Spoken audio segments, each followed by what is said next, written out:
The wind carried the sound of a woman weeping across the Wyoming prairie long before anyone knew her name. And by the time the lonely rancher found the abandoned wagon buried in drifting snow, the frontier had already decided she was cursed. Folks would later whisper that no man had ever crossed the threshold of her room, much less shared her bed, because grief had wrapped itself around her heart tighter than iron chains. Yet on one bitter winter night in the year 1887, when death itself stood waiting outside a weather-beaten ranch house, one weary cowboy made a choice that every decent soul misunderstood, and that single act of kindness changed two broken lives forever. Before this unforgettable journey begins, take a moment to like this story, leave a comment, share it with someone who still believes in kindness, faith, redemption, and second chances, and subscribe if your heart still believes that even the darkest roads can lead to God's light. The town of Dry Creek, Wyoming, was little more than a handful of wooden buildings huddled against endless miles of prairie. Dust ruled the streets in summer, snow buried them in winter, and every sunrise demanded hard work from every soul who called the frontier home. Horses outnumbered people. Wagon wheels carved deep scars into the earth. The church bell echoed farther than laughter, and hope often arrived slower than the stagecoach. It was a place where a person's reputation followed them more faithfully than their own shadow, and that was exactly why everyone avoided the tiny cabin standing alone beyond Cottonwood Ridge. The woman inside that lonely cabin was named Sarah Whitmore. She had arrived in Dry Creek nearly 3 years earlier beside her aging father, Reverend Thomas Whitmore, whose gentle sermons had earned respect from ranchers and railroad workers alike. Sarah rarely spoke above a whisper. She tended flowers beside the church, even when the prairie wind threatened to tear them apart. Children smiled whenever she passed because she always carried fresh bread or peppermint sticks in her apron pocket. She possessed a quiet beauty that came not from expensive dresses or jewelry, but from patient eyes that still searched for goodness in every stranger. Everything changed one autumn evening when her father died suddenly after riding 40 miles through a freezing rainstorm to comfort a dying farmer. His horse returned home alone the next morning. They found the Reverend beneath an old cottonwood tree, his Bible still clutched against his chest. Dry Creek mourned him deeply, but mourning soon turned into ugly gossip after Sarah refused every marriage proposal that followed. Some believed grief had stolen her mind. Others insisted she carried terrible secrets from the East. A few cruel voices claimed she believed herself better than every rancher in the territory. No one truly knew the reason she lived alone, sewing clothes, baking bread for travelers, and keeping to herself. They only knew that every respectable bachelor who knocked on her door eventually walked away disappointed.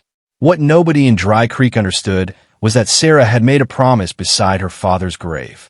Years before coming west, she had been engaged to a young schoolteacher named Jonathan, whose stagecoach disappeared during a blizzard crossing Nebraska territory. No bodies were ever recovered. Some said wolves found them. Others believed outlaws robbed and murdered every passenger. Without proof, Sarah could never bury the man she loved, yet she also could not betray the hope that somewhere only God knew, Jonathan's soul rested in peace. Until her own heart accepted that truth, she could belong to no one else. The seasons passed with merciless determination. Her little savings vanished after paying debts left by her father's illness. She sold their good wagon, then one horse, then her mother's silver locket. Finally, she accepted sewing work from neighboring ranches, stitching torn coats until candlelight blurred her eyes each evening. Still, she never begged. She never complained. Every Sunday, she sat alone in the last church pew, praying not for wealth, but for strength enough to face another lonely week. Several miles outside town lived a rancher named Jacob Harper. Jacob was 38 years old, broad-shouldered, quiet, and weathered by years beneath the Wyoming sun. His hands carried scars from broken fences, frightened horses, and countless winters spent driving cattle through snowstorms. Most folks respected him because he spoke honestly and paid every hired hand fairly. Yet respect could not silence the loneliness waiting inside his empty ranch house every evening. 5 years earlier, cholera had stolen his wife, Ruth, and their unborn child within 3 terrible days. Since then, Jacob rarely visited town except for supplies. His ranch became his entire world. Sunrise meant feeding horses. Noon meant repairing fences. Sunset meant eating alone beside a cold fireplace where laughter had once lived. He had long forgotten what it felt like to hear another voice inside his home.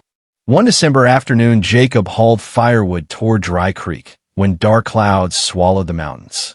Every experienced rancher recognized the warning. A blizzard was coming fast. Most travelers hurried toward town, but Jacob noticed wagon tracks leading away from the main road toward Cottonwood Ridge. Fresh tracks. Only one person lived there. His heart tightened. Sarah often walked into town for flour because she could no longer afford a second horse. He urged his gelding into a gallop. Snow began falling before he reached the ridge. Wind erased the road almost instantly. Branches cracked overhead while freezing air stung his face like needles. Half buried beneath drifting snow sat Sarah's small wagon. One wheel shattered against a hidden rock. Her old mule struggled desperately in tangled harness while Sarah lay unconscious several yards away, clutching a sack of flour that had split across the frozen ground. Jacob leaped from his saddle. Her face was white with cold.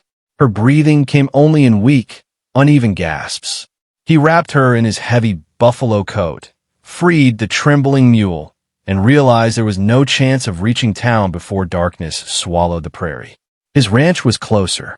He lifted Sarah carefully onto his horse and whispered, "Lord, don't let another good soul die out here." The storm answered with a howl that shook the heavens. Night fell before they reached Harper Ranch.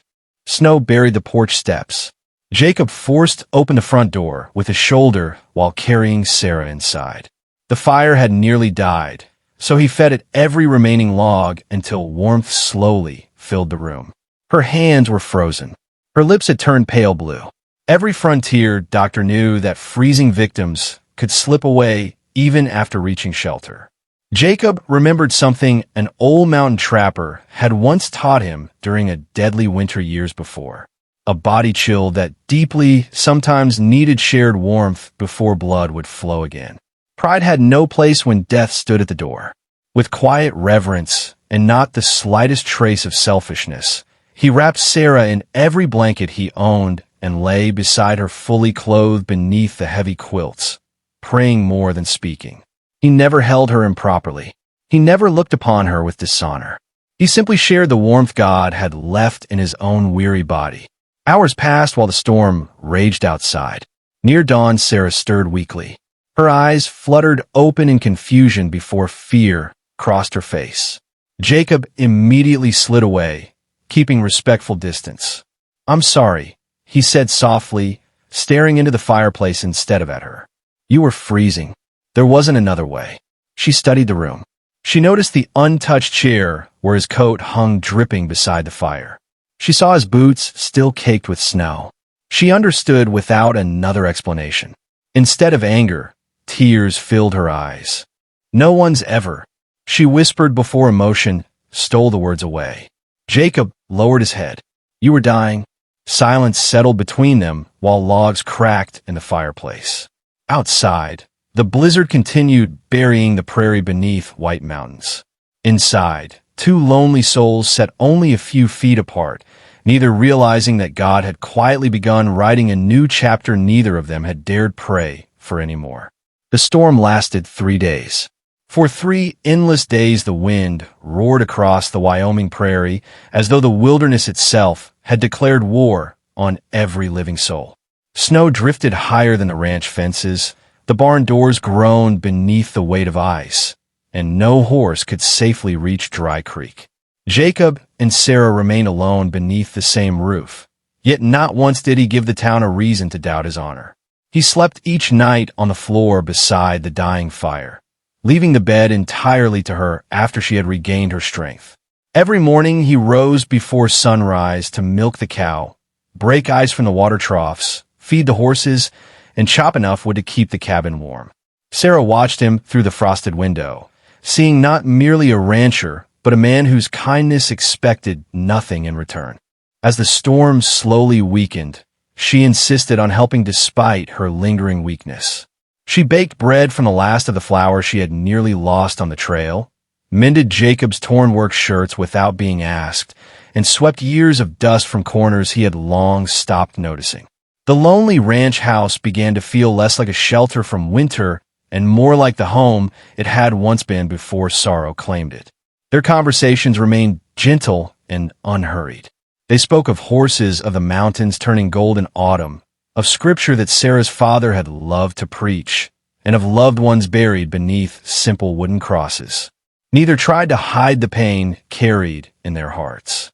Instead, they discovered that grief often understood grief better than happiness ever could.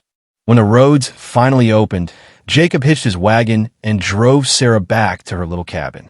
She thanked him with quiet sincerity, believing life would simply return to the lonely routine she had always known. But the frontier had already begun writing its own story. Before sunset, a ranch hand claimed he had seen Jacob carrying Sarah into his house. By the next morning, the tale had grown into scandal. At the saloon, men who had never witnessed a single moment of that terrible blizzard laughed over exaggerated stories.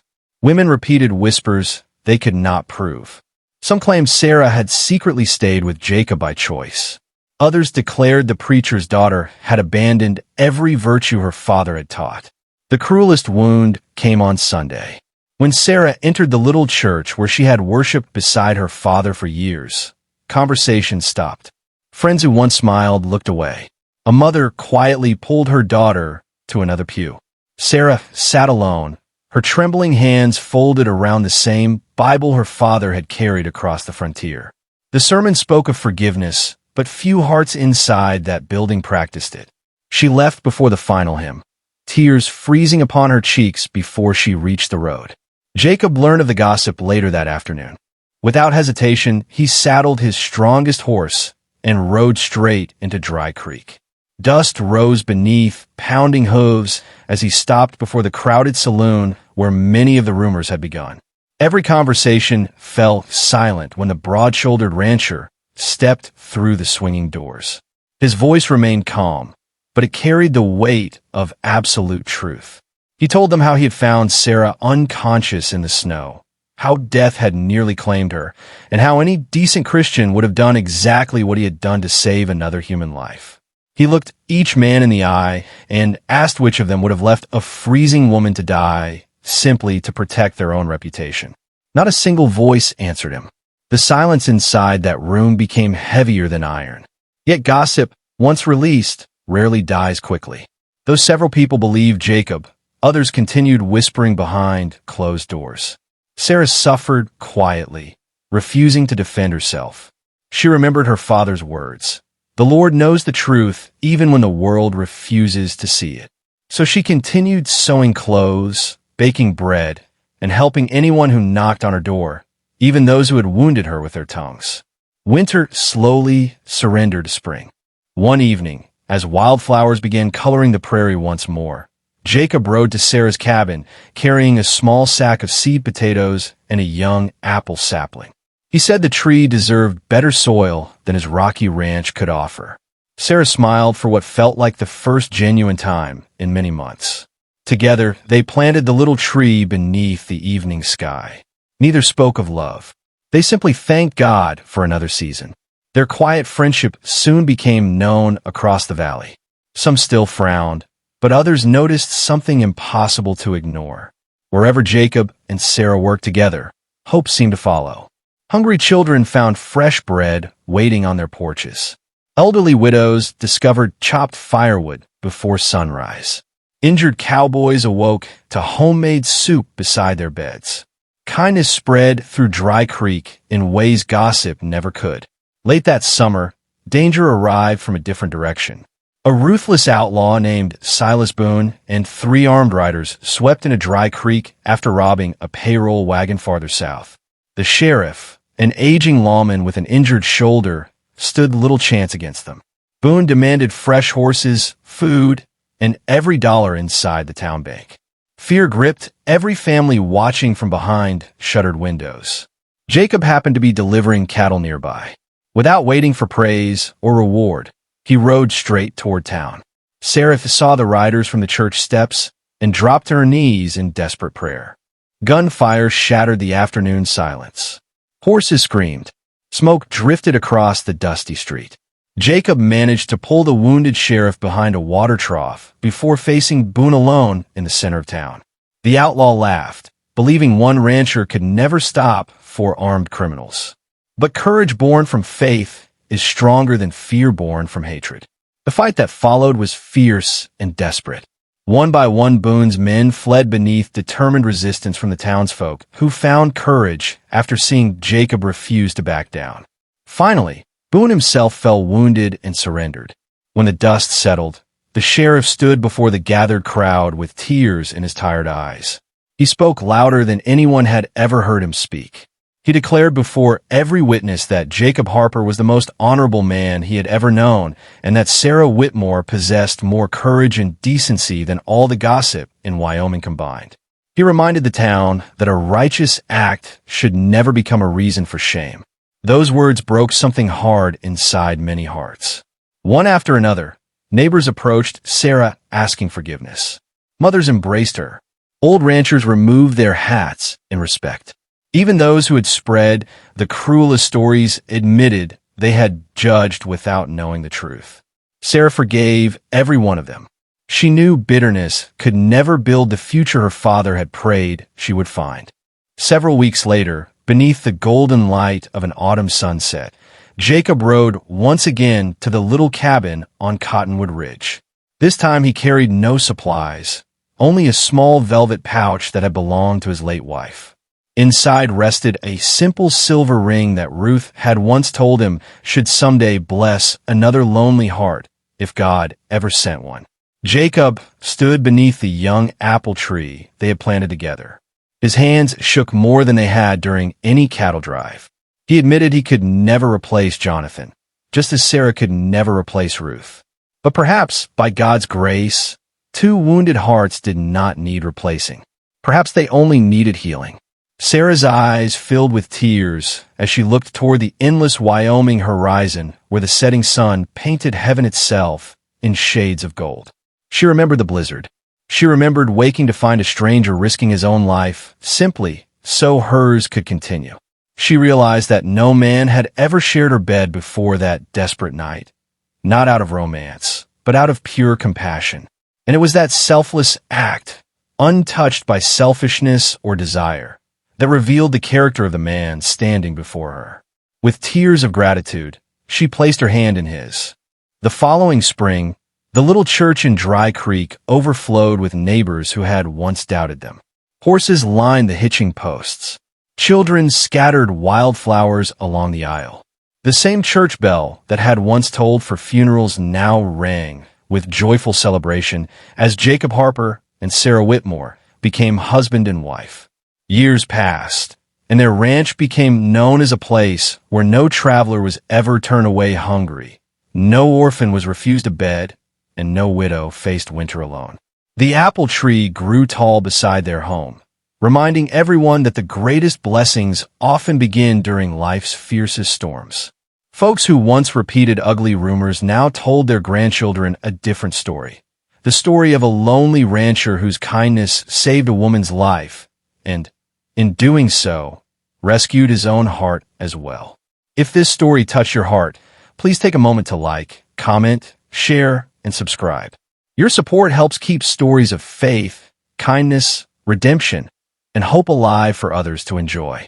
Before you go, we'd love to hear from you. Tell us in the comments where you're watching from and what lesson this story left in your heart. Every message reminds us that compassion still lives across the world.